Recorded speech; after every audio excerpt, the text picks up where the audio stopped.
ولهذا جاء في الحديث الذي يزيدك إيمانا على الإيمان.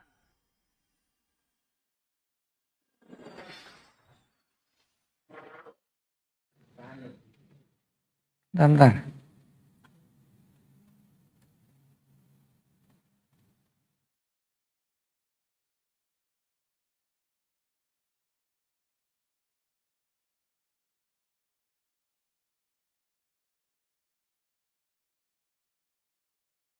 Bismillahirrahmanirrahim. Assalamualaikum warahmatullahi wabarakatuh.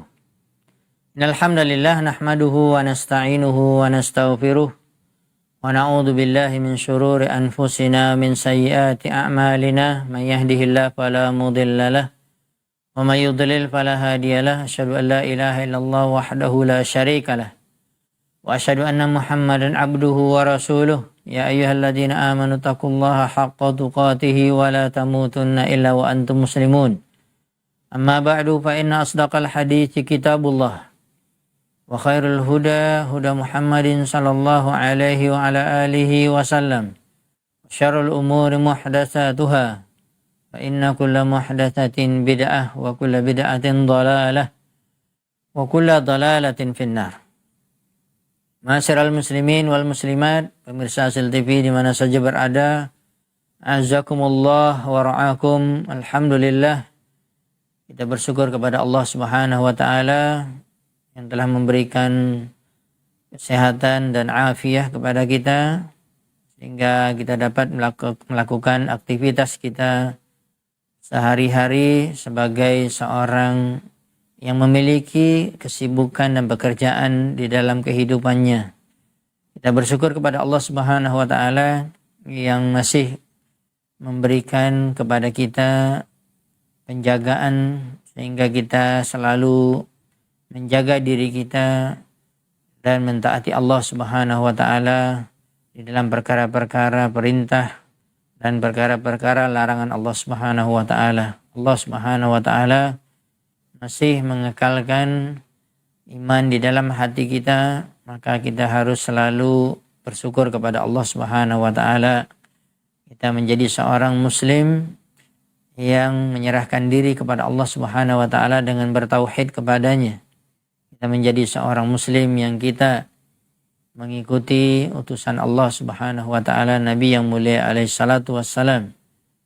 Bersyukur kepada Allah Subhanahu wa taala pada pertemuan sore hari ini pada hari Rabu tanggal 14 Januari 2026 25 Rajab 1447 Hijriah. Kita akan melanjutkan nasihat-nasihat dari para ulama kaum muslimin dari bahasan kita, yaitu bait-bait syair Al-Manzumah Al-Mimiyah yang dikarang oleh Al-Allamah Syekh Hafidz bin Ahmad Al-Hakami rahimahullahu ta'ala dan disarahkan secara singkat dan secara gamblang oleh Fadilatul Syekh Profesor Dr. Abdul Razak bin Abdul Muhsin Al-Badar hafizahumullahu ta'ala. Alhamdulillah, kita bersyukur kepada Allah. Pada sore hari ini kita akan kembali melanjutkan bahasan kita di dalam bait-bait syair Al-Manzumah Al-Mimiyah, yaitu bait syair yang ke-92. Qala an-Nazim rahimahullahu ta'ala, berkata Al-Nazim yang menulis bait-bait syair di dalam bahasa Arab, yaitu Fadilatul Syekh Al-Allamah Hafidz bin Ahmad Al-Hakami rahimahullahu ta'ala. Beliau mengatakan, wa an manahihi kun ya sahimun zajiran wal amru minhu bila tirdadi faltazimi. Kita telah mendengar di akhir setiap bait syair ada huruf mim, dan di sini dikatakan faltazimi, ada huruf mim, dan inilah yang dikatakan dengan al-manzumah, yaitu susunan bait syair al-mimiyah yang selalu diakhiri dengan huruf mim. Dan beliau mengatakan rahimahullahu ta'ala, masih wasiat untuk para penuntut ilmu, orang-orang yang ingin mendekatkan dirinya kepada Allah Subhanahu wa ta'ala, dan ingin mendapatkan keredaan Allah di dalam kehidupannya di dunia ini, maka dia harus memperhatikan kitabullah. Dia harus memiliki perhatian yang besar kepada Al-Quranul Karim sebagai petunjuk bagi manusia, hudan linnas, sebagai pembeda, al-furqan bainal haqqi wal batil, di antara hak dan batil, sebagai petunjuk ila siratil mustaqim, kepada jalan yang lurus, kepada surga Allah Subhanahu wa taala, arduhas samawati wal ard. Kaum muslimin yang dirahmati dan dimuliakan Allah Subhanahu wa taala, dan yang beliau sampaikan pada bait syair yang ke-92 ini, itulah sebenarnya poin inti daripada Al-Quran, yaitu adanya larangan dan adanya perintah. Atau kita mengatakan adanya perintah dan larangan. Makanya di dalam Islam ada al-amru bil ma'ruf, mengajak manusia kepada kebaikan, wan nahyu 'anil munkar, dan melarang daripada kemungkaran.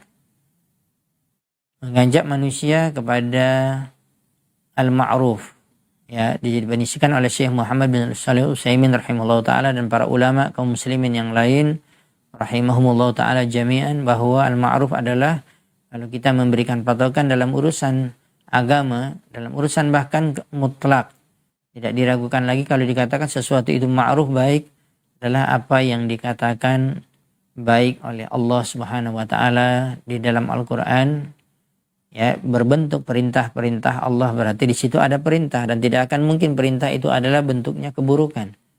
Namanya saja diajak untuk melakukan sesuatu, maka ada perintah, dan perintah pastilah ma'ruf, adalah kebaikan. Apalagi perintah datang dari Allah Subhanahu wa taala Rabbul Alamin, ya, yang telah menciptakan langit dan bumi, yang telah menciptakan manusia, yang telah menurunkan ayat Al-Quran sebagai petunjuk, dan telah mengutus manusia sebagai seorang nabi dan rasul.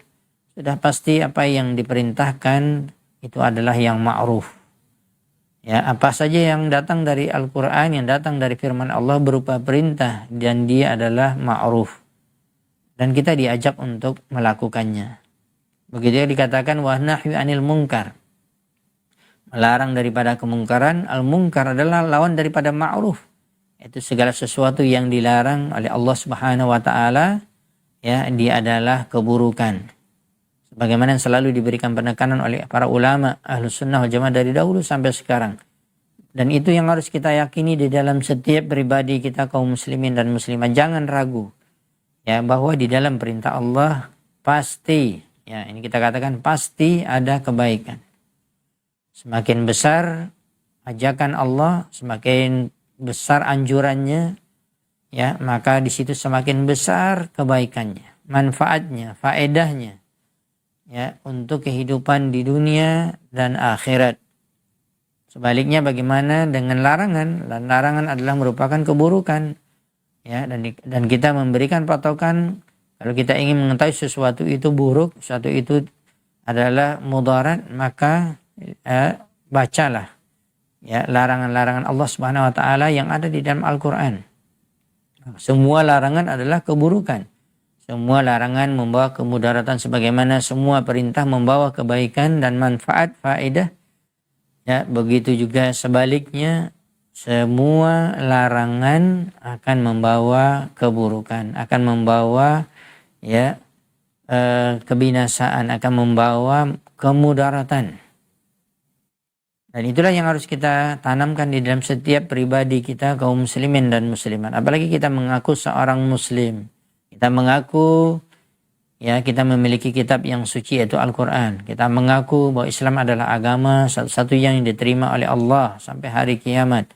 Ya, kita mengaku juga bahwa Muhammad bin Abdullah alaihissalatu wassalam adalah merupakan utusan Allah Subhanahu wa ta'ala. Maka yang ma'ruf adalah sesuatu yang diperintahkan oleh Allah, dan kalau kita berikan tambahan, dan tidak akan mungkin dipisahkan antara Al-Quran dan Sunnah, Al-Quran dan Hadis, akan mungkin dipisahkan di antara Allah, ya, yang memiliki agama ini, kemudian sebagai utusan Allah yang telah Allah pilih yaitu Rasul, tidak akan mungkin kita memisahkannya. Maka Al-Quran dan Sunnah tidak bisa dipisahkan. Kitabullah wa sunnati Rasulullah sallallahu alaihi wasallam. Maka yang ma'ruf sudah pasti. Kita berikan penekanan kembali, yang ma'ruf jangan diragu lagi sedikit pun. Yang ma'ruf yang baik adalah sesuatu yang dianggap, yang dikatakan, apalagi yang diperintahkan oleh Allah dan Rasulnya. Maka kita balikkan, sebaliknya begitu juga, apa saja yang kalau kita katakan yang mungkar dan apa yang kita anggap sesuatu itu mungkar, yang buruk, yang tidak baik, adalah apa yang dilarang oleh Allah dan Rasulnya. Yang dilarang oleh Allah di dalam Al-Quran, yang dilarang oleh Nabi SAW di dalam hadisnya, di dalam sunnahnya. Adapun buatan manusia, adapun pendapat manusia, adapun ungkapan manusia, oh ini baik, oh ini buruk, ini tidak benar, oh ini salah, ini yang harus dilakukan, itu nisbi. Ya, masih dipertanyakan kebenarannya, apalagi kemaslahatannya. Tapi di zaman sekarang terbalik, ya, kita banyak mengambil dan menilai sesuatu itu baik, ya, dari perintah manusia. Kita menilai itu sesuatu yang buruk dari larangan manusia. Ya, maka ini tidak boleh, tidak benar. Ya, karena apabila bertentangan, kalau seandainya benar, maka itu secara kebetulan saja. Ada perintah manusia, ya bukan Rasul, ya manusia biasa, baik orang tua kita, suami kita, atau atasan kita, ya, atau guru kita, atau orang yang kita segani, yang kita terima pendapatnya, dia memerintahkan kita. Ya, kalau seandainya pendapat atau perintahnya tersebut bersesuaian, tidak bertentangan dengan perintah Allah dan Rasulnya, maka itu sudah benar. Ya, tetapi tidak bisa kita katakan patokan dasarnya, pondasinya adalah perkataan seseorang tersebut. Tetapi jadikan perkataan Allah dan Rasulnya sebagai tolak ukur. Dan itulah yang diambil oleh para ulama kaum muslimin, ya, oleh ulama-ulama ahlus sunnah, jamaah ulama salaf dari dahulu sampai sekarang. Terkhusus mereka misalnya berfatwa, memberikan penjelasan tentang Islam dan mengatakan ini adalah sesuatu yang wajib, yang baik, yang dilakukan, yang harus dilakukan. Ya, mereka berdalilkan kepada Al-Quran dan Sunnah. Tidak mau mereka berpendapat sendiri, ini baik, ini benar, ini dilakukan, inilah yang harus, tidak. Ya, dan itu yang dilakukan oleh para sahabat Rasulullah SAW. Bahkan juga kita katakan itu yang diberikan patokan oleh Nabi, dan Nabi tidak mengatakan sesuatu itu baik kecuali dia adalah ya melalui perintah Allah. Ya, dan melalui ayat Al-Quran yang turun. Lalu dia adalah seorang nabi yang diutus oleh Allah, diberikan ilham. Ya, dan dia dibimbing oleh Allah Subhanahu wa taala. Apalagi para sahabat, tidak akan mungkin mereka mengatakan ini baik, ini dilakukan, ini harus, ini wajib, ini tidak boleh ditinggalkan. Ya, kecuali dengan mereka dapatkan ilmunya dari Al-Quran dan juga dari sunnah Nabi SAW. Karena para sahabat berguru dengan Nabi yang mulia alaihissalatu wassalam. Begitu juga generasi yang berikutnya. Kita katakan generasi tabi'in. Siapa guru mereka? Guru mereka adalah para sahabat.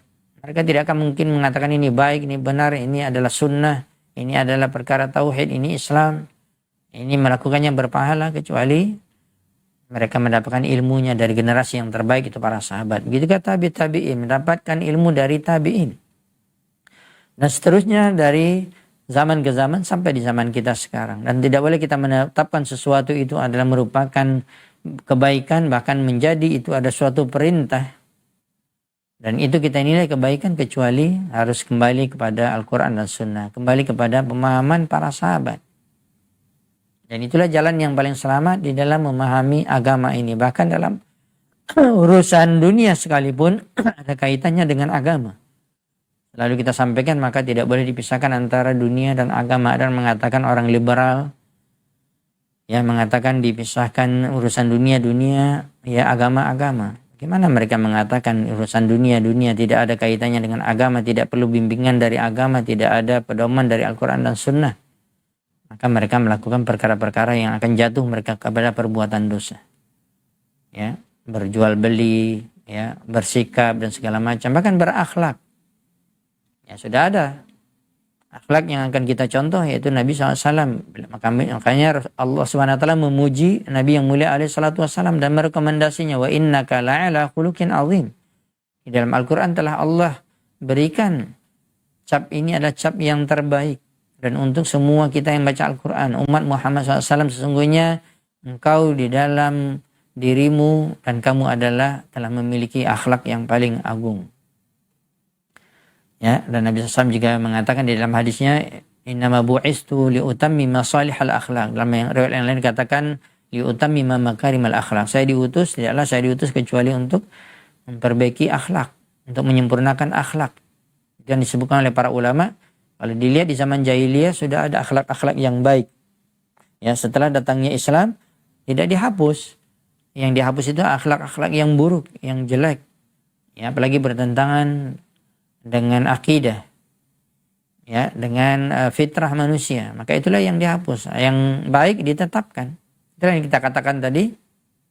Maka orang yang dia mempelajari agama Allah, ya, terkhusus para penuntut ilmu dan terkhusus kita yang ingin mendapatkan petunjuk Allah Subhanahu wa taala kepada jalan yang lurus, maka kita harus pahami seperti ini. Begitu juga dalam masalah larangan. Ya, tidak berhak seorang mengatakan, oh ini enggak boleh nih. Oh, ini bahkan kita mengatakan, oh ini syirik nih. Enggak boleh. Ya, oh ini yang tauhid, ini yang harus dilakukan. Ternyata tidak ada dalil, tidak mengambil tuntunan dari Rasulullah SAW dan tidak mengambil tuntunan dari ayat-ayat Allah, maka tidak boleh. Itulah yang kita mendapatkan sebagian orang, ya, mereka menetapkan bahwa ini adalah tauhid, ini adalah syirik dengan pendapatnya. Kan orang-orang yang belajar akidah benar, belajar tauhid, mereka menjaga akidah mereka, bukan dikatakan oh mereka melakukan kesyirikan. Ya, kita lah yang bertauhid, ini salah. Sebagaimana kita juga mengatakan menentukan ini adalah sunnah. Ya, sunnah adalah jalan Nabi SAW di dalam semua perkara ibadah. Bentuk perkataan beliau ada sunnah qauliyah, ada sunnah fi'liyah, bentuk perbuatan beliau dalam gerak-geriknya, bahkan ucapan lisan beliau yang disampaikan oleh para sahabat dari seluruh perkara ibadah, dari zikir, dari bacaan-bacaan salat, dari doa-doa dan seterusnya. Ya, dan begitu ada sunnah takririyah, merupakan ketetapan Nabi terhadap perbuatan sahabat dan Nabi tidak melarangnya, berarti dia menjadi sunnah yang ditetapkan. Ada sunnah juga berkaitan dengan sunnah khalqiyah wa khuluqiyah, ada berkaitan dengan fisik Nabi, yang ciptaan Allah terhadap fisik Nabi. Ada juga khuluqiyah berbentuk akhlak.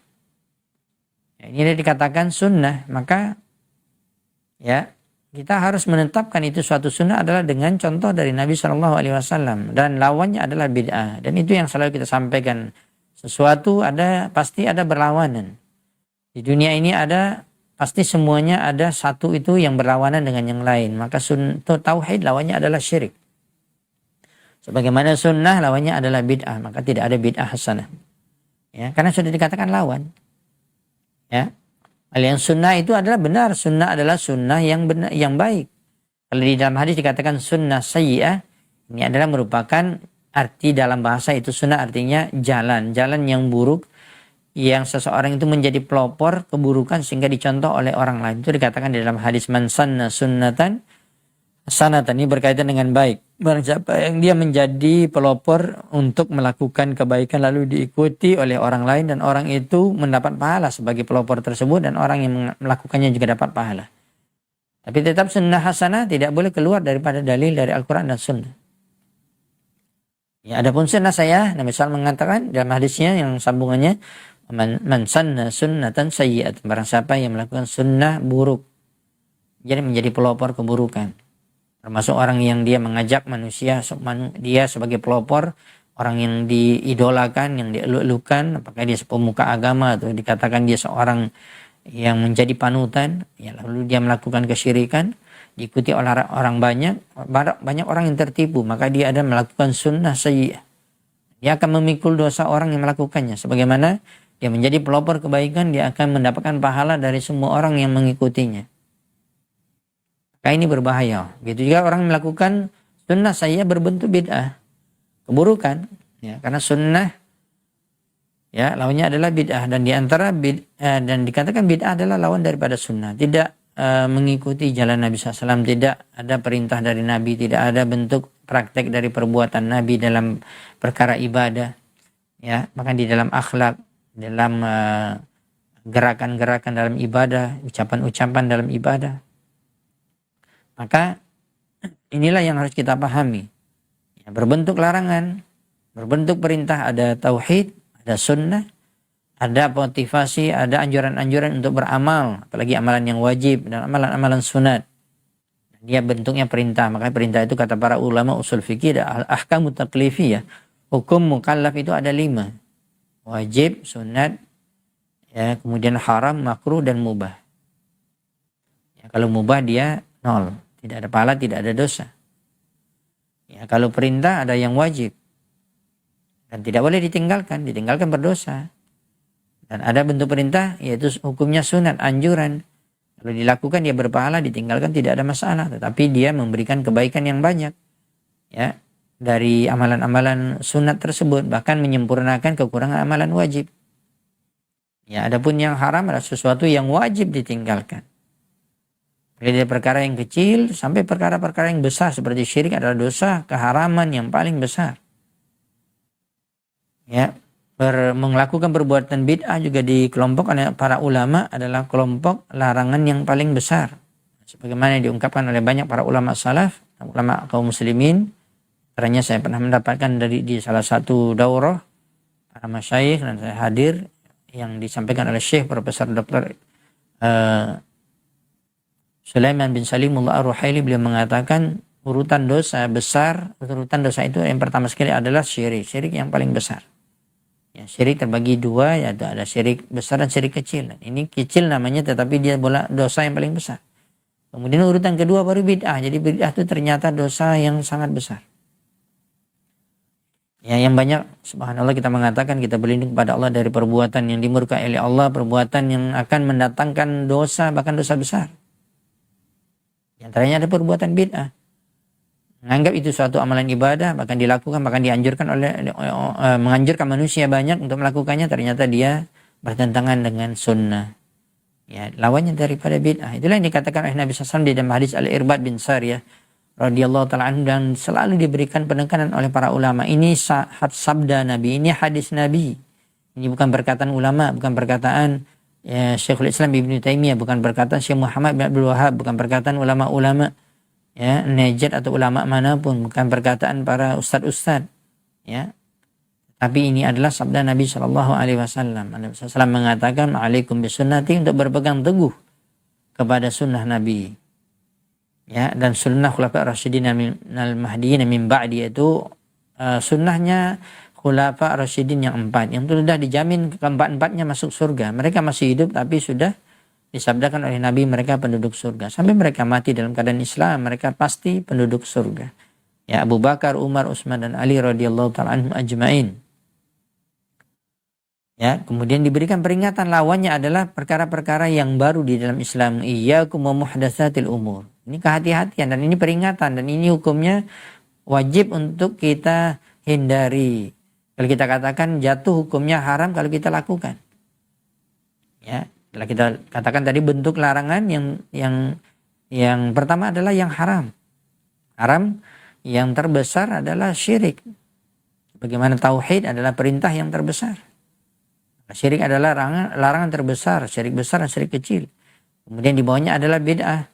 Di bawahnya lagi adalah dosa-dosa besar. Di bawahnya baru dosa-dosa kecil. Itulah urutan dosa. Maka dalam perkara bid'ah ini nggak boleh digampang-gampangkan. Tidak boleh kita bahkan kita mengatakan ada bid'ah hasanah, sehingga membuat peluang bagi banyak kaum muslimin melakukan bid'ah. Karena ada orang yang berpendapat katanya ada bid'ah hasanah, lalu seenaknya saja melakukan bentuk ucapan atau gerakan dari ibadah yang dianggap itu adalah bagian dari sunnah, bagian dari Islam. Ternyata tidak ada dicontohkan oleh Nabi, tidak ada dianjurkan oleh Nabi, tidak diamalkan oleh para sahabat. Itu yang kita katakan tadi, ya, iyyakum muhdatsatil umur, hati-hati kalian jauhi perkara-perkara yang baru dalam agama. Ya, fa inna kulla muhdatsatin bid'ah, karena sesungguhnya perkara yang baru dalam agama itulah yang didefinisikan dengan bid'ah. Bid'ah itu juga dari kata bahasa Arab, artinya ya sesuatu yang dibuat baru. Ya, badi', maka dikatakan Allah SWT dalam Al-Qur'an badi'us samawati wal ard. Allah itu yang menciptakan yang sesuatu yang baru yang ada di langit dan di bumi, dan dia menciptakan dengan sangat sempurna. Dan itu tidak dimiliki oleh manusia. Ya. Maka manusia kalau melakukan sesuatu perkara dalam urusan agama yang tidak ada contohnya dari Nabi, namanya bid'ah. Dikatakan ya muhdatsatil umur. Fa inna kulla muhdatsatin bid'ah wa kulla bid'atin dhalalah. Dan Nabi sendiri yang mengatakannya. Ya. Suatu yang bid'ah itu adalah sesat. Dalam riwayat yang lain dikatakan yang sesat itu sudah pasti.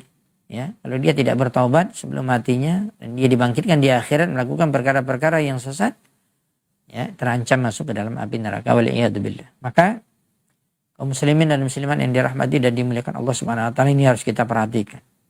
Ya, sebenarnya untuk mempelajari Islam dan mengamalkan Islam itu mudah. Tapi kita sendiri yang menyusah-nyusahkan diri kita. Ya, kalau orang belajar benar dalam akidah, dalam tauhid, perintah Allah, ya, dia amalkan, perintah Nabi dia amalkan, mudah. Begitu juga kalau dia ingin mengetahui perkara-perkara yang dilarang, ya, mudah juga, sudah ada. Ya, ada larangan dari Allah SWT, ada larangan dari Nabi, tinggal ditinggalkan. Ya, jangan menentukan sendiri. Yang mengatakan ini adalah halal, ini adalah haram. Ya, sementara tidak ada dalil.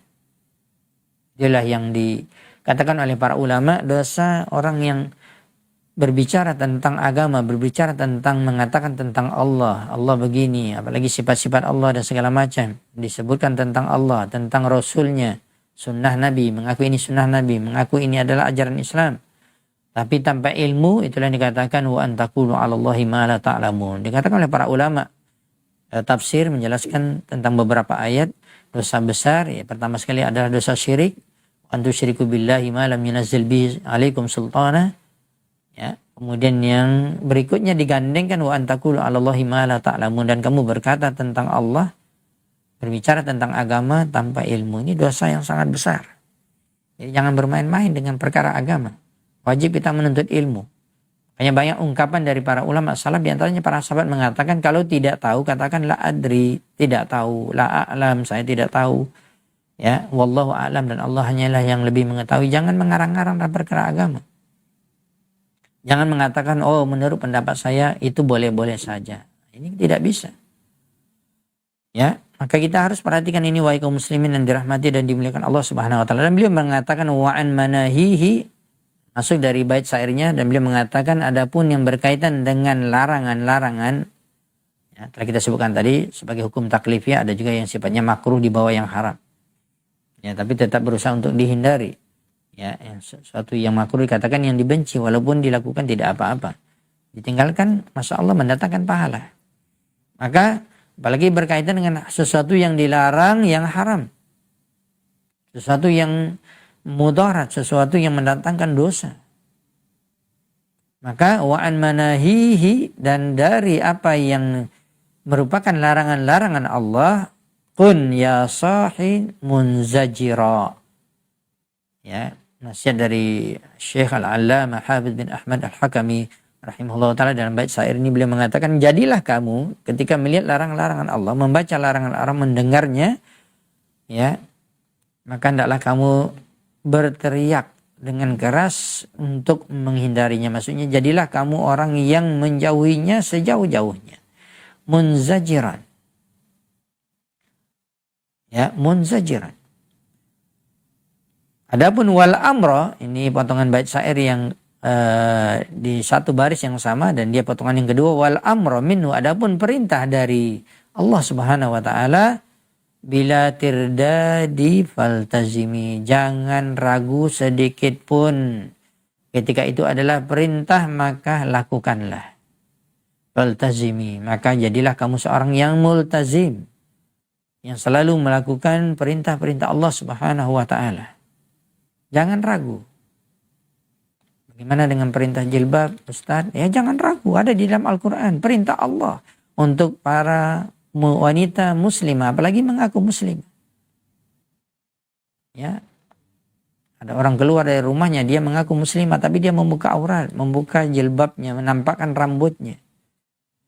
Ya, tidak menutup aurat dengan pakaian yang syar'i. Ada juga berpakaian, tetapi kadang-kadang tembus pandang, nampak, ya, sempit. Ya, dan ini bukanlah pakaian yang syar'i. Ada perintah Allah di dalam Al-Quran, kewajiban menutup aurat, pakai jilbab. Jangan ragu. Wahai wanita muslimah, disitulah kemuliaan Anda yang diberikan oleh Allah Subhanahu wa taala. Makanya para ulama banyak mengarang kitab-kitab diantaranya tentang biografi kehidupan Nabi SAW, sirah nabawiyah. Ya, dan diantaranya kita mengetahui bahwa wanita di zaman jahiliyah mereka hina. Mereka terhina. Mereka dihinakan oleh laki-laki. Ya, apalagi orang-orang Yahudi.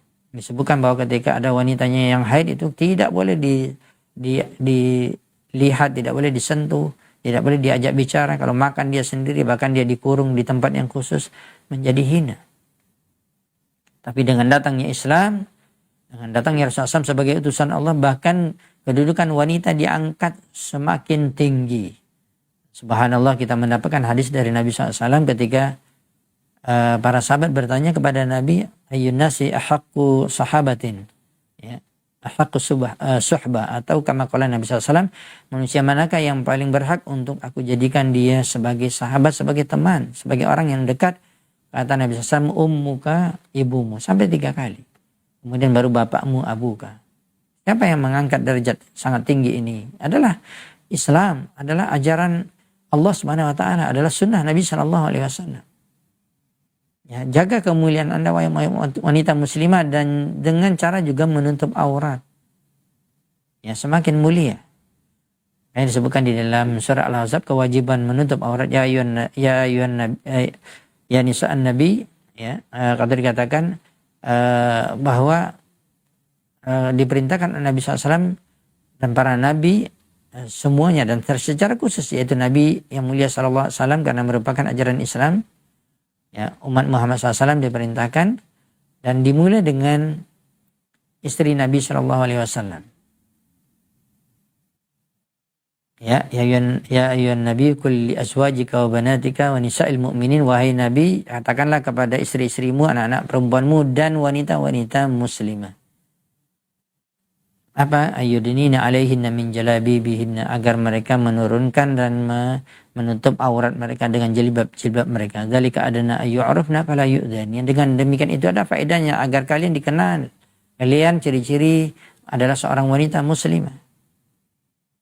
Fala yu'dzan, agar juga kalian tidak diganggu dengan orang-orang yang memiliki penyakit hatinya ketika melihat aurat wanita. Maka tertutup itu menjaga.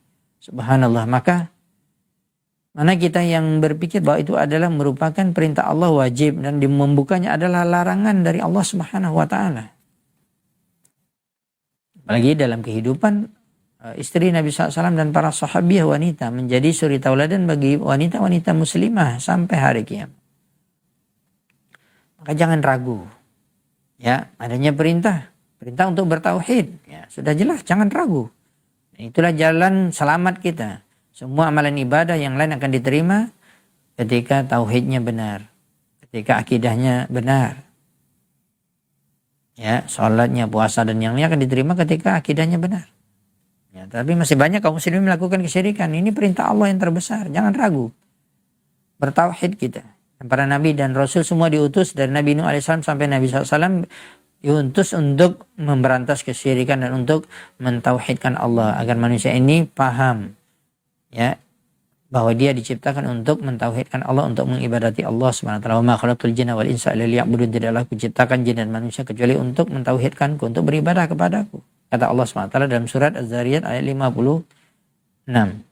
Maka muslimin yang dirahmati dan dimuliakan Allah Subhanahu wa taala, jangan ragu. Wal amru minhu bila tirdadin faltazimi. Begitu juga dalam mengikuti Nabi SAW. Perintah Allah, bahkan perintah Allah yang besar. Jangan ragu. Tetapi kenapa kaum muslimin masih ragu mengikuti Nabi, dan dia bahkan mengikuti gurunya, mohon maaf, tuan gurunya, pak kiainya, ya, guru-guru yang dianggap idola di tempat dia mengajar menjadi panutan. Ini perhatikan dulu. Kalau tidak sesuai dengan sunnah Nabi, tidak boleh diikuti. Itulah yang dikatakan berkaitan dengan perintah dan larangan ini, bahkan Allah sangat tegas mengatakan, ya, terkhusus berkaitan dengan mengikuti juga perintah dan larangan Rasulullah Shallallahu Alaihi Wasallam. Allah berfirman, wa ma atakumur rasul fakhudhu wa ma nahakum anhu fantahu. Apa yang datang kepada kalian dari perintah Rasul Muhammad SAW, maka ambillah. Apa yang dilarang, maka jauhilah. Inilah, ya, wasiat kepada kitab Allah. Jangan kita hanya mengatakan kita mengikuti kitabullah, kita beriman. Rukun iman diantaranya beriman kepada kitab-kitab Allah. Dan kitab yang terakhir, yang paling benar, yang tidak ada kesalahannya, itu Al-Quran. Tapi hanya sekedar belajar saja. Sekedar ucapan, sekedar mencari nilai mungkin di sekolah. Tapi prakteknya bagaimana? Bagaimana sikap kita kepada Al-Quran? Yang telah kita sebutkan tadi, masih banyak wanita muslimah yang tidak berjilbab. Masih banyak orang-orang yang kalau dikatakan dalam hukum bab muamalah jual beli, masih banyak yang masuk ke dalam riba. Ya, dosa yang paling besar, dosa yang sangat besar, bahkan lebih besar daripada dosa melakukan perbuatan zina. Yang banyak orang melakukan perbuatan ini. Larangan Allah SWT sangat tegas. Bahkan dikatakan orang yang bermuamalah dengan riba, maka dia, ya, akan diperangi oleh Allah Subhanahu Wa Taala. Fa'dzanu biharbi minallahi wa rasuli. Bukan main-main, berperang, akan diperangi oleh Allah dan Rasulnya. Dosa besar. Dan dosa-dosa yang lain sangat banyak sekali. Maka jauhilah. Ya, dan apa yang diperintahkan oleh Nabi, ambil. Jangan ragu-ragu. Maka disinilah setiap kita dituntut sebagai kaum muslimin dan muslimat yang mengaku kita adalah umat Islam. Yang mengaku bahwa Nabi SAW adalah utusan Allah, suri tauladan kita. Yang mengaku bahwa Allah adalah Rabb kita. Yang menciptakan kita, memiliki kita, dan mengatur kita. Dan memberikan arahan petunjuk kepada kita. Yang mengaku bahwa kitab suci Al-Quran adalah yang tidak ada kesalahan di dalamnya.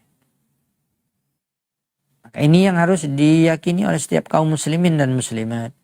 Baik mereka para penuntut ilmu, bahkan mungkin para dosen, orang yang sudah memiliki banyak murid, bahkan majelis-majelis ilmu. Ini patokan yang baku, merupakan tolak ukur dalam menyampaikan, dalam menentukan itu adalah perintah, itu adalah larangan, itu adalah baik, itu adalah buruk, berdasarkan Al-Quran dan Sunnah. Begitu juga kita, ketika kita ada seorang penuntut ilmu, begitu juga kita harus mengambil patokan seperti tadi.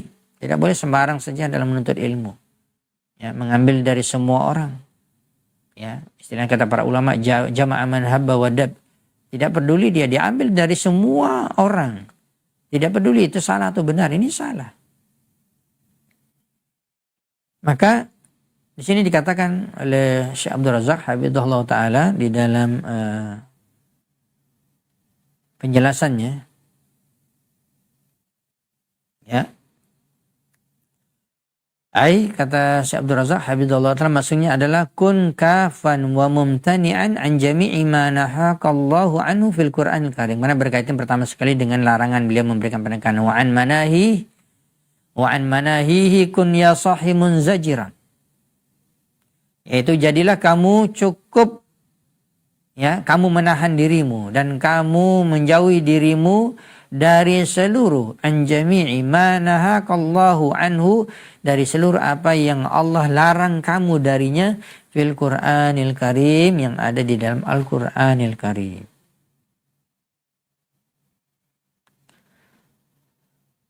Wal amru minhu bila tirdadin faltazimi. Itu yang kita sebenarnya sudah banyak penekanan kita tadi, tapi di sini kita mendengarkan penjelasan dari Syekh Abdul Razak yang sangat singkat, padat, yang bahasanya Masya Allah, tabarakallah, bagaimana beliau menjelaskan kepada kita, ya, tentang bait syair yang ke-92. Ini beliau mengatakan, adapun perintah darinya bila tirdadin, jangan ada keraguan. Tanpa ada keraguan maka peganglah, maka lakukanlah, maka ambillah. Kalau kita tidak melakukannya berarti kita masih ragu. Ya, ilmu itu kan terbagi dua saja. Ya, ada ilmu itu yakin, ada ilmu itu yang ragu. Maka kita jangan, ya, ragu dengan apa yang ada di dalam ilmu yang ada dalam Al-Quran, begitu juga dalam Sunnah Nabi. Itu adalah suatu kebenaran dan kebenarannya mutlak, tidak diragukan. Ya, maka ambillah. Faltazimi ay if'al dzalika, yaitu lakukanlah. Wa hafiz alaih, bahkan melakukannya itu jaga terus. Jangan sesaat saja, jangan pada saat ini saja, jangan setahun saja, tahun depan tidak dilakukan. Padahal itu adalah perintah, apalagi perintah wajib. Ya, sudah mau meninggal tidak melakukannya, ini ada perintah wajib. Bagaimana? Kita harus melakukannya terus tanpa ada keraguan. Wa hafiz alaihi, dan kita jaga terus. Wa lazimhu, dan jangan lepaskan. Ya, wal amro maf'ulun, dan di sini maksudnya wal amro adalah barisnya di atas, dalam istilah bahasa Arab. Ya, dikatakan objek yaitu maf'ul dan dia berbaris atas wal amro. Ya, sebenarnya hukum asalnya kan barisnya wal amru.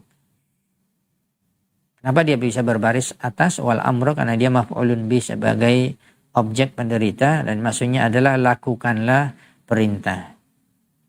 Ya, faltazimi. Fajama'a fi hadzal baiti bainal hathi ala fi'lil awamiri wa tarkin nawahi.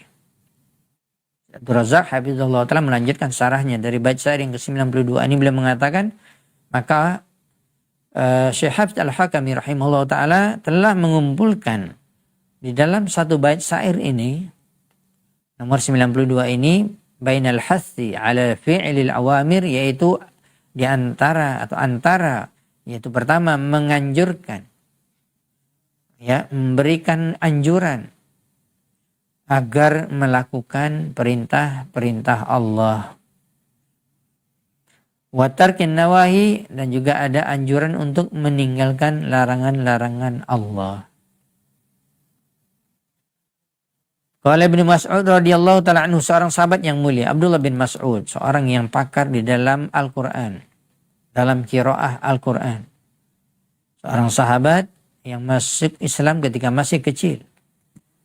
Dia menjadi sahabat sigar, tetapi dia seorang yang banyak menuntut ilmu, ya, dari Nabi SAW, dan juga mempelajari, ya, banyak mendengarkan penjelasan tafsir yang dijelaskan oleh Rasulullah SAW tentang ayat-ayat Allah. Makanya kalau kita membaca tafsir Imam Ibnu Katsir, banyak nukilan dari Abdullah bin Abbas, Abdullah bin Mas'ud, Ubay bin Ka'ab, ya, dan beberapa ulama tafsir di kalangan para sahabat. Ya, dan Abdullah bin Mas'ud adalah seorang yang sangat alim, ya, khususnya berkaitan dengan ilmu Al-Quran. Katakan qala Ibnu Mas'ud radhiyallahu taala anhu, berkata Abdullah bin Mas'ud radhiyallahu anhu, idza sami'tallaha yaqul, dan inilah yang selalu diungkapkan oleh para ulama Ahlussunnah wal Jamaah ketika kita mempelajari tafsir, ketika kita duduk belajar tafsir bersama guru kita. Apabila kamu mendengar Allah berfirman mengatakan, ya ayyuhalladzina amanu, wahai orang-orang yang beriman.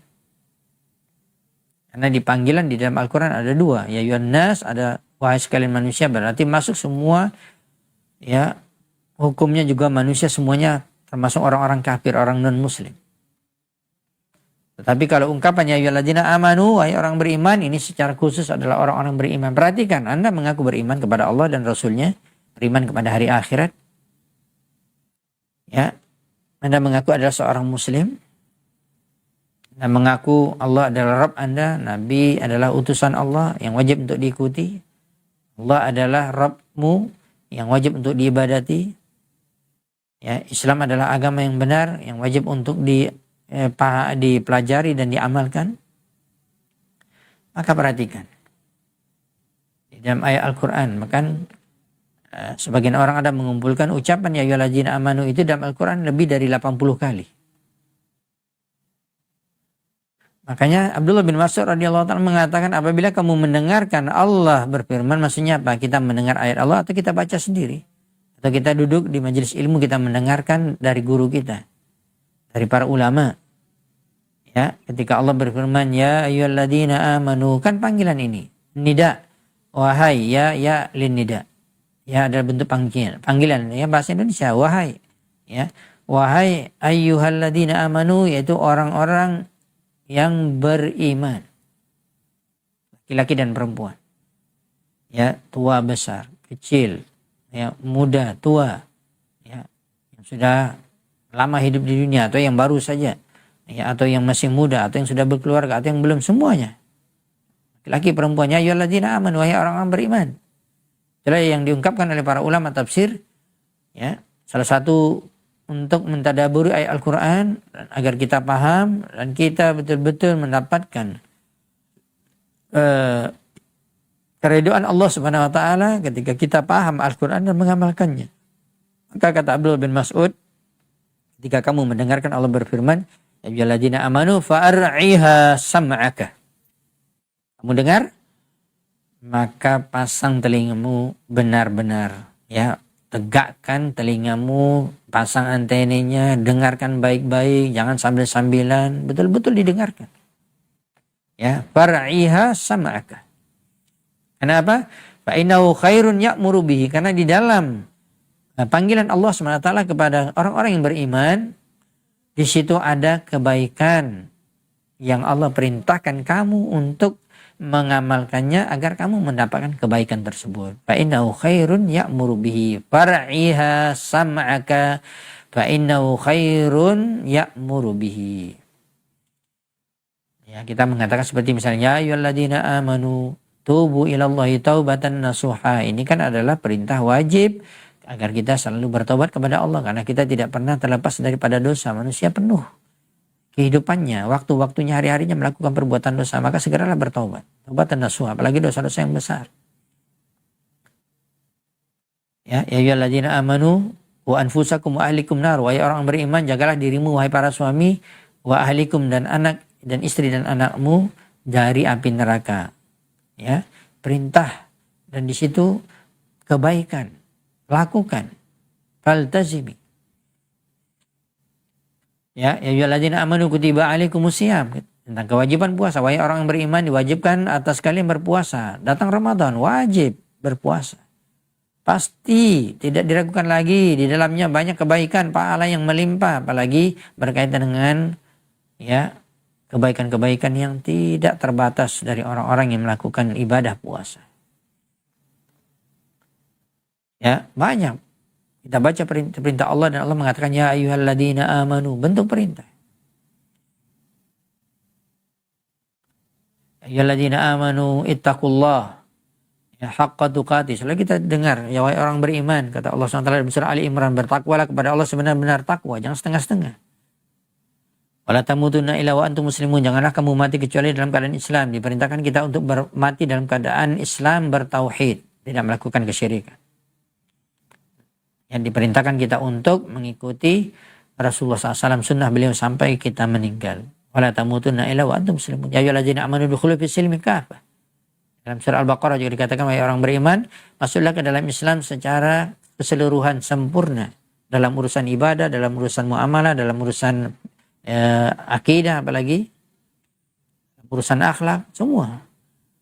Bahkan dalam kehidupan setiap kedudukan manusia berada di mana. Kalau dia misalnya seorang pemimpin negara, presiden atau yang lainnya, maka dia dituntut untuk ya ayyuhalladzina amanu udkhulu fis silmi kafah, itu berhukum dengan hukum Allah.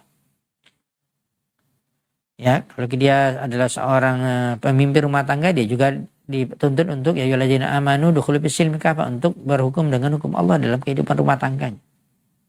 Seorang pemimpin misalnya menjadi seorang bos atau ketua, ya, juga dituntut dia untuk masuk ke dalam Islam secara sempurna, keseluruhannya. Dalam urusan Anda memimpin harus amanah. Anda tidak boleh menzalimi bawahan Anda. Anda memberikan misalnya upah sesuai, dan jangan dizalimi, jangan diambil, jangan disimpan, jangan ditahan.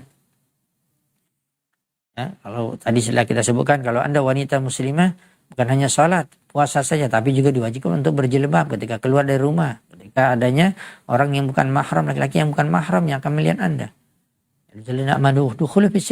Dan seterusnya. Dalam urusan berdagang begitu juga. Jangan melakukan perkara riba. Jangan berbohong, jangan mengurangi timbangan. Jangan bohong terhadap barang dagangan kita. Banyak. Dan baca firman Allah SWT tentang tentang perintah Allah banyak sekali. Begitu juga dalam larangan. Ya. Dalam larangan banyak sekali. Ya, Allah SWT mengatakan ya ayyuhalladzina amanu, ya, la tubtilu shadaqatikum bil manni wal adha. Wahai orang beriman, jangan kalian batalkan sedekah kalian dengan mungkin kebaikan kalian atau menyakiti orang yang kalian berikan, karena nanti habis pahala sedekah kalian. Ya, banyak sekali. Larang-larang. Maka ini yang perlu kita perhatikan. Karena kata Abdul bin Mas'ud radhiyallahu ta'ala mengatakan tadi, kalau dia adalah kebaikan, far'iha sam'aka, maka perhatikan, pasang telingamu. Ya. Betul-betul kamu dengarkan dengan baik, bukan sambil-sambilan. Karena di dalamnya ada perintah kebaikan yang kamu diperintahkan untuk melakukannya. Atau larangan dari keburukan dan kamu dilarang untuk melakukannya. Au syarrun yanha anhu.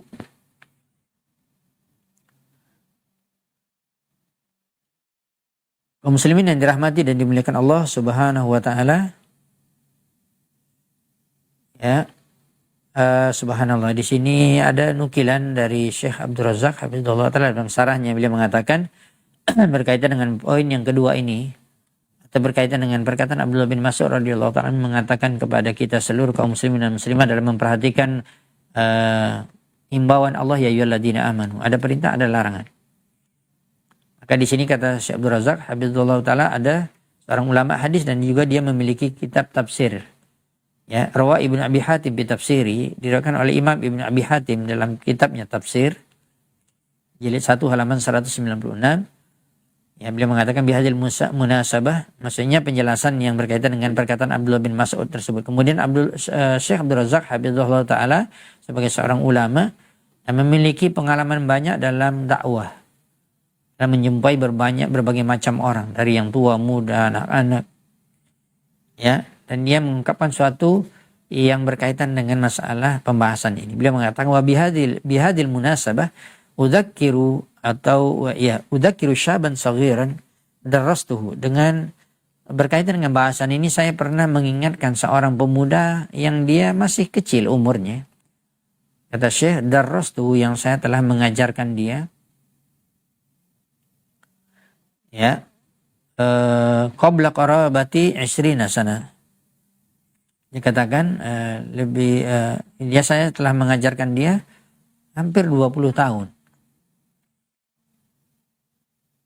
Ya, ini cukup lama seorang guru mengajarkan muridnya sampai hampir 20 tahun. Lamma kana fil marhatil mutawassithah. Dan ketika itu kejadiannya adalah ketika seorang pemuda tadi yang masih muda belia, dia berada di, kalau sekolah kita resmi itu al-marhalah mutawassithah, itu tingkat SMP. Ya, subhanallah, beliau mengatakan wa kana hafizan li kitabillahi azza wa jalla. Ini subhanallah nikmat yang besar. Ya, seorang pemuda yang masih muda, yang masih umurnya SMP, ya, kalau sekolah kita atau mutawassithah di Arab, dan dia hafal Al-Qur'an 30 juz. Hafizan li kitabillah. Ya, nahmadullah subhanahu wa ta'ala apabila kita bisa hafal Al-Quran, ya, atau melihat bagaimana pemuda-pemuda kaum muslimin mereka menghabiskan masa mudanya untuk ketaatan kepada Allah, untuk menghafal Al-Quran. Ini luar biasa. Hafal Al-Quran baru umurnya tingkat SMP. Faja'ani yauman bi awraqin maktubin 'alaiha al-awamiru wan nawahi fil Quran. Kata Syekh Abdul Razak, Masya Allah, dia hafal Quran, dia sangat rajin, bahkan dia bukan hanya hafal Quran, dia mengumpulkan. Pada suatu hari dia mendatangkan kepada saya tulisan di kertas yang telah ditulis, di atasnya ada seluruh perintah-perintah dan larangan-larangan Allah dalam Al-Quran. Masya Allah, dikumpulkan sama dia. Dari Al-Fatihah terus dia cari sampai An-Nas, adanya perintah Allah, adanya larangan Allah, dia kumpulkan. Dan dia datangkan kertas itu kepada Syekh. Faqala li, ya, hadi asya'un jama'tuha, dan pemuda itu mengatakan, ini ya kumpulan-kumpulan perintah dan larangan dalam Al-Quran ini saya telah mengumpulkannya. Ya, arghabu an tattali 'alaiha, saya ingin agar kamu memeriksanya. Subhanallah, ini juga kebiasaan para ulama salaf terdahulu juga, agar mereka mengarang satu kitab itu bagus dan menjadi rujukan, mereka minta rekomendasi atau kata pengantar. Ya, dan subhanallah, ini seorang pemuda. Jadi dia bukanlah seorang yang alim dalam arti dia seorang yang ingin mengarang kitab, tidak, tapi dia subhanallah diberikan taufik oleh Allah menggerakkan hatinya dan tangannya untuk menulis, mengumpulkan seluruh perintah-perintah dan larangan Allah yang ada dalam Al-Quran. Dan dia mengatakan kepada Syekh Abdul Razak, saya menginginkan kamu membacanya dan menelitinya. Wa huwa fis sabis tsani mutawassit, dan dia ternyata baru kelas 2 SMP. Kalau kita katakan sekitar umurnya 14 tahun. Fakultu lahu, maka aku berkata kepada dia, kata Syekh, kepada pemuda tersebut, kepada pemuda tersebut mengatakan, Syekh mengatakan kepada pemuda tersebut, mazil tasaghiran, kamu masih kecil, al-an ala ta'lif, kamu masih kecil. Kalau kamu seandainya sudah mulai mengarang buku atau mengarang sesuatu, mengumpulkan masalah-masalah, dan kita mengetahui apalagi dalam jenjang pendidikan formal, mulai menulis itu di tingkat kuliah. Dan itu ada skripsinya, ada di tahun pertama, kedua, ketiga, keempat, akan nanti ada skripsi akhir yang menentukan dia mendapatkan sarjana S1, apalagi S2, ada lagi skripsinya, menulis satu bahasan, lalu diperiksa, lalu dipertanggungjawabkan tulisannya, ada juga S3. Ini namanya kan sudah mulai, apalagi dia mengarang kitab. Ini masih kecil, 14 tahun, makanya saya mengatakan mazil tasaghiran, kamu masih kecil sekarang, dan kamu sudah mulai menulis, sudah mulai mengumpulkan tulisan. Qala la, dia mengatakan tidak. La ana u'allif, tidak, bukan saya yang mengarang ini. Ya, Masya Allah, bagaimana jawaban seorang yang diberikan taufik oleh Allah, masih muda 14 tahun. Dia mengatakan, kamu yang mengumpulkan ini, kamu yang mengarang ini. Dia jawabannya apa? Tidak, bukan saya yang mengarang ini. Walakin Allah azza wa jalla akramani bihifdzil Quran. Akan tetapi Allah lah yang telah memberikan kemuliaan kepada saya dapat hafal Al-Quran. Wa yamuru alaih bil Quran awamir katsira wa nawahiya katsira. Dan setiap saya membaca Al-Quran murajaah, ya, selalu saya lewati banyaknya perintah-perintah dan larangan Allah dalam Al-Quran. Subhanallah, bagaimana dia bisa hatinya sampai seperti itu memikirkannya. Dan dia mengatakan, Allah lah yang telah memberikan kemuliaan kepada saya. Allah yukhatibuni biha fa'aradtu, dan Allah SWT yang telah mengajak saya bicara. Maksudnya apa? Setiap ada kata-kata atau firman Allah, ya ayyuhalladzina amanu, itu adalah mengajak semua orang beriman untuk mendengarkan panggilan Allah. Dan itulah yang dia rasakan pemuda ini, yang baru umur 14 tahun, kelas 2 SMP. Dia mengatakan, Allah yukhatibuni biha. Allah lah yang telah mengajak saya bicara. Allah berbicara kepadaku, fa'aratu an aqila anillah, dan aku menginginkan, aku berakal, aku memahami apa yang Allah bicarakan, apa yang Allah mengajak aku berbicara. Ma ya'muruni bihi, apa yang Allah perintahkan aku dengannya. Wa ma yanhani anhu, apa yang Allah larang aku darinya. Subhanallah. Maka kullama marra alaihi amrun aw nahyun fil Qur'an qayyadahu. Setiap dia melewati adanya perintah dan adanya larangan, lalu dia mengumpulkannya dan dia menulisnya. Tsumma yarji'u ila tafsir Ibnu Katsir. Kemudian setelah itu baru dia kembali untuk mendalaminya, dia baca tafsir Imam Ibnu Katsir Al-Qur'an Azim, wa tafsir Ibnu Sa'di dan tafsir Syekh Sa'di, ya, dan wayang kulul makna, dan dia menukil makna yang ada di dalam penjelasan tafsir tersebut tentang ya ayyuhalladzina amanu, ada perintah ada larangan, hatta ijtama'a lahu mulzimatan kabiratan jiddan, sampai terkumpullah tulisan itu menjadi kumpulan yang banyak karena sudah ditafsirkan, dan dia menukilkan tafsir dari Imam Ahlus Sunnah Jamaah, di antaranya Imam Ibnu Katsir dan Syekh Sa'di, ya, fi fiqhil awamil wa nawahi fi kitabillah, yaitu tentang bagaimana seorang bisa memahami tentang perintah-perintah dan larangan Allah di dalam Al-Quran. Subhanallah. Ya, Allah SWT memberikan taufik bagi orang yang Allah kehendaki. Demikianlah kaum muslimin yang dirahmati dan dimuliakan Allah SWT. Mudah-mudahan apa yang kita dapatkan dari penjelasan pada sore hari ini bermanfaat untuk kita semua, dan bagaimana kita bersikap kepada Al-Quran, dan bagaimana kita memahami setiap panggilan Allah Subhanahu wa taala dalam Al-Qur'an, ya ayyuhalladzina amanu, ada bentuk perintah dan ada bentuk larangan.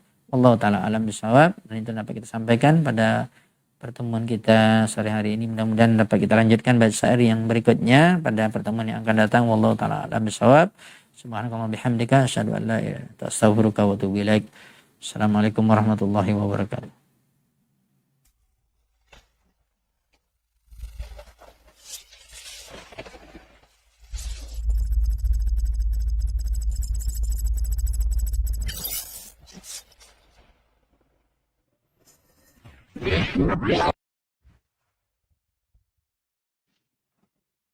Assalamualaikum warahmatullahi